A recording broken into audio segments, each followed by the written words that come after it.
Hi, I'm Dave Wurzel, and you're watching PHTV4 Spotlight. Today's Spotlight is on the boys water polo program at Stagg High School in Palo Hills.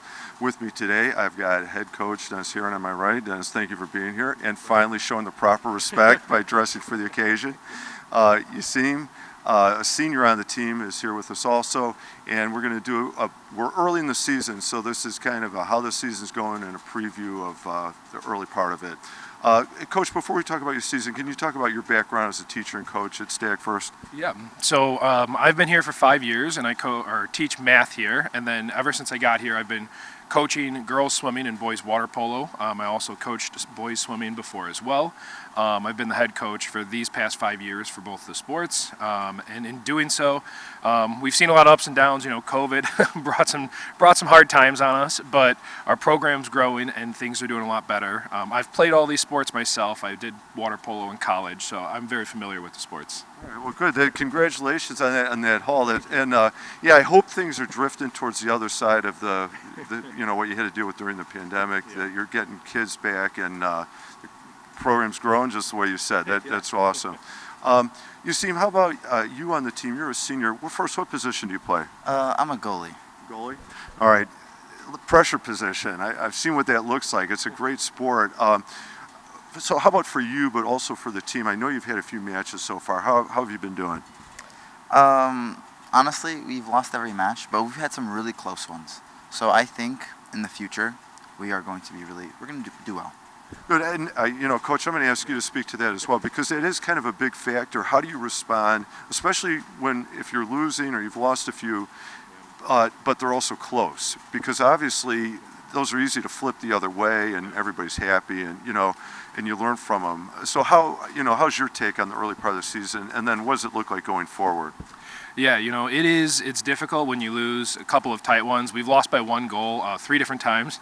So it's been tough, but you know what? I think the guys have done a good job of recognizing that we're in these games because we're doing well. It's early in the season. We're working out the kinks. And we face a lot of these teams again. So this was the first run. The goal is, hey, let's keep improving. We got spring break to kind of settle down. We're not going to play as many games. We're going to practice a bit more and get ready to go. Because after break, we have 3 to 4 games every single week. So it gets very busy, very intense. So these guys are getting ready, we're improving, and I think they're coming out hungry, and they're responding well to those losses. Instead of a negative way, we're using that to kind of fuel that future passion. So yeah, their response is so critical to the future success you're talking about. Are there certain games or matches you're looking forward to this year, like that's a team you want, or the rematch you want, whatever the case is? In the future, I think like 3 weeks, we have the Niles West tournament, where it's like a school. It's pretty far. And I think we're going to face Lockport there again. And we lost to them by 1 goal in the last 3 seconds. So I am really looking forward to fighting them again. So you get the tournament play and a potential rematch against an opponent for a little bit of playback also. Coach, how about you? Are there certain, I know they're all important, but there's certain matches or games that you especially look forward to? Yeah, like he mentioned, the Niles West has been a tournament we go up north for every year, so that's always a fun one. We're in a new tournament this year that I chose to go into at Hinsdale Central. We're going to face some new teams, see a little bit of different competition, so I'm really excited to see that. That's April 22nd, so it'll be interesting to see new teams, kind of see the different styles of play throughout the state, and I'm really looking forward to that one. I think we'll do well. It is fun to see new competition, to go against some new teams, new challenges, so good luck with those. Turn away from water polo for just a second. You seem, do you do any other clubs or sports at Stagg? I mostly, other than swimming, that was really the only thing I did. Okay. What do you do in swimming? I swim. What events? What events are you in? The 100 breaststroke. That's Okay. my main one. Okay. And how about favorite subject in school? It'd probably have to be chemistry. Chemistry. All right. And then as a senior, only a few months left in your school year, what are your plans after high school? I'm planning to go to UIC for 2 years and then go straight to Germany after that. And I'm planning to get my master's degree in chemistry in Germany. Okay. Good luck. And exciting travel involved there, too. Final question for both of you. A person of inspiration, right? Part of being a coach or an athlete, celebrating the great things or struggling through and trying to find that inspiration to, get after it again. Coach, how about for you? So interestingly enough, My person of inspiration for today is my wife. So big thing for that. She gave birth to our first child 7 weeks ago.